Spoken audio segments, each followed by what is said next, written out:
মোদির সফরে বাংলাদেশের লাভ বেশি, এমন শিরোনামে সংবাদ প্রকাশ করেছে ভারতের ইংরেজি দৈনিক ইকোনমিক টাইমস। প্রতিবেদনটিতে বাংলাদেশ সম্পর্কে বেশ ইতিবাচক বার্তা দেওয়া হয়েছে। ভূরাজনৈতিক প্রেক্ষাপটও তুলে ধরেছে ইকোনমিক টাইমস। সেই প্রতিবেদনটি আপনার জন্য হুবহুব তুলে ধরা হয়েছে।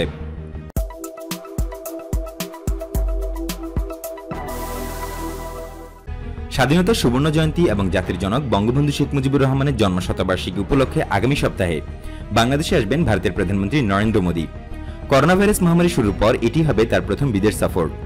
এই সফরের মাধ্যমে প্রতিবেশী গণতান্ত্রিক দেশের অবকাঠামো ও অন্যান্য কানেক্টিভিটি উদ্যোগ আরও জোরদার হতে পারে বলে ধারণা করা হচ্ছে। কানেক্টিভিটি এবং সংশ্লিষ্ট খাতে বেশ কয়েকটি সমঝোতা স্মারক স্বাক্ষর হতে পারে, যা দুই দেশের সম্পর্ককে পরবর্তী ধাপে নিয়ে যাওয়ার জন্য গুরুত্বপূর্ণ মনে করা হচ্ছে। ভারতের ইন্দো প্যাসিফিক বিনির্মাণে বাংলাদেশের অবস্থান একটি প্রজাপতির মতো। এই প্রজাপতির মূল দেহ হচ্ছে বাংলাদেশ, যার এক পাশে রয়েছে রাশিয়া এবং মরিশাসের মতো বিশাল ভৌগোলিক অঞ্চল এবং অন্য পাশে জাপান এবং অস্ট্রেলিয়া।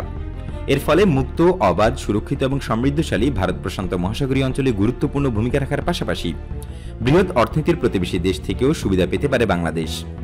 যেহেতু বাংলাদেশ 2026 সাল নাগাদ স্বল্পোন্নত দেশ থেকে উন্নয়নশীল দেশে উন্নীত হওয়ার যোগ্যতা অর্জন করেছে, তাই দেশটির ভৌগোলিক অর্থনীতি এবং ভৌগোলিক কৌশলগত অবস্থান ইন্দো প্যাসিফিক বিনির্মাণে সহায়তা করবে। বিশ্বব্যাংকের সাম্প্রতিক connecting two thrive challenges and opportunities of transport integration in eastern south Asia এক প্রতিবেদনে বলা হয়েছে, বাংলাদেশ এবং ভারতের মধ্যে অবাধ কানেক্টিভিটি স্থাপিত হলে তাদের দেশটির মোট জাতীয় আয়ের পরিমাণ 17% পর্যন্ত বৃদ্ধির সম্ভাবনা রয়েছে। এর ফলে বাংলাদেশের সব জেলায় লাভবান হবে, তবে দেশটির পূর্বাঞ্চলীয় জেলাগুলো সবচেয়ে বেশি লাভবান হবে।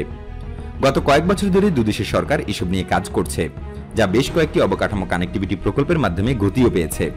এর অন্যতম একটি উদাহরণ হল সম্প্রতি ফেনী নদীর উপর নির্মিত সেতু, যা বাংলাদেশের চট্টগ্রাম এবং ত্রিপুরার সাব্রুম জেলার মাঝে সংযোগ স্থাপন করেছে। সড়কপথে যোগাযোগ বৃদ্ধি ছাড়াও রেলপথ, বিমান, অভ্যন্তরীণ নৌপথ এবং উপকূলীয় পণ্য পরিবহনের সব ব্যবস্থাকে অন্তর্ভুক্ত করা হয়েছে। 6টি অচল রেলপথের মধ্যে ইতিমধ্যে 5টি সচল করা হয়েছে এবং নতুন 2টি সহ 6ষ্ঠ রেল সংযোগ পথটিও চালু করার উদ্যোগ নেওয়া হয়েছে। আসামের গুয়াহাটি ও ঢাকার মধ্যে পুনরায় বিমান চলাচল শুরু হয়েছে। খুব শিগগিরই ভারতের উত্তর পূর্ব এবং পূর্বাঞ্চলীয় অনেক ছোট শহর ও নগরীর সঙ্গে আকাশপথে চট্টগ্রাম এবং সিলেট সহ বাংলাদেশে অনেক জেলা সংযুক্ত হবে। পণ্য পরিবহনের ক্ষেত্রে নতুন এবং সম্প্রসারিত বন্দর ব্যবহারের সুযোগ বৃদ্ধি পেয়েছে।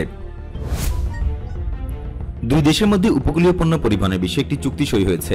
এর ফলে মংলা এবং চট্টগ্রাম বন্দরকে ব্যবহার করে ভারতীয় পণ্য বাংলাদেশে এবং উত্তর পূর্ব ভারতীয় রাজ্যগুলোতে পণ্য পরিবহন করা হচ্ছে।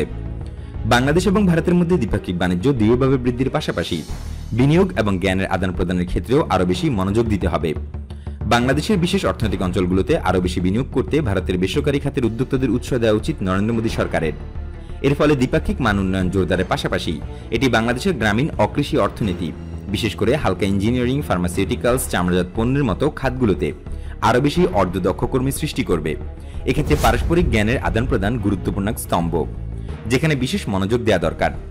সময়ের সঙ্গে সঙ্গে জলবায়ু নির্ভর আধুনিক কৃষি, দুর্যোগ ব্যবস্থাপনা, পুনর্নবায়নযোগ্য জ্বালানির মতো খাতগুলোতে সংকট এবং চ্যালেঞ্জ মোকাবেলায় উল্লেখযোগ্য সক্ষমতা অর্জন করেছে ভারত। নরেন্দ্র মোদীর আত্মনির্ভর ভারত ভাবনার অন্যতম একটি পরীক্ষা হচ্ছে বাংলাদেশ। যদিও আত্মনির্ভরশীলতার পথে এখন অনেক পিছিয়ে রয়েছে দেশটি, তারপরও জিরো ডিফেক্ট জিরো ইফেক্ট নীতি নিয়ে বিশ্বের কাছে সেবা ও পণ্য পৌঁছে দিচ্ছে দেশটি। ভারতের এই উদ্যোগ থেকে যথাযথভাবে সুযোগ সুবিধা পেতে পারে বাংলাদেশও।